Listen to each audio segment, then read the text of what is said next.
Young generation જે બધી હોય ને એને હું આ એજ એડવાઇસ કરું છું કે તમે તો એટલીસ્ટ સર્ચ કરીને તમે એના લખી શકો કે ભાઈ આ વસ્તુ યુઝફુલ છે, ફેસ માટે યુઝ કરાય કે ના કરાય. બોલો બેન, શું તકલીફ છે તમને? મેં છે ને બહાર બતાવેલું હતું તો મેં એન્ટીબાયોટિક આપી છે, પણ મારે એના લીધે છે ને મારી સ્કિન બહુ બગડી ગઈ. ઓકે, આ તો સ્ટીરોઇડ છે. પહેલા તો લગાવી જ નહીં જોઈએ ફેસ ઉપર. આ કેમ કે એકદમ હેવી સ્ટીરોઇડ આવે. આ તમે લગાવો એટલે ફેસ ને મેં જે તમે વિડીયોઝ જોયા હોય તો મેં એમાં કીધેલું હતું કે તમારો ફેસની સ્કિન એકદમ પતલી કરી નાખે, જેમાં વેઇન્સ દેખાવા માંડે નહીં, એવું બધું થાય છે. જો હું તમને અત્યારે ચેક કરી આપું છું.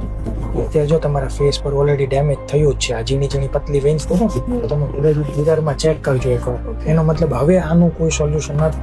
અને ડેઈલી રૂટીન કેર હું તમને સમજાવું કે રૂટીનમાં તમે ડેઈલી મોઇશ્ચરાઇઝર અપ્લાય કરવાનું, એક બેરિયર લગાવવાનું, એટલે જેનાથી બેરિયરના લીધે પ્રોટેક્શન રહેશે. હવે આની ઉપર કોઈ આપણે આનું સોલ્યુશન નથી થઈ શકે. સમજી ગયા તમે? આ એક ડેમેજ થઈ ગયું કેમ કે આપણી સ્કિનનું એક લેયર જ નીકળી ગયું છે. એ લેયર નીકળી ગયું એટલે આપણે એની ઉપર કઈ નવું લેયર આવે નહીં કોઈ. એટલે હવેથી નેક્સ્ટ ટાઈમ તમે ગમે ત્યારે દવા લેતા હોય ને એ પહેલા કોઈ પણ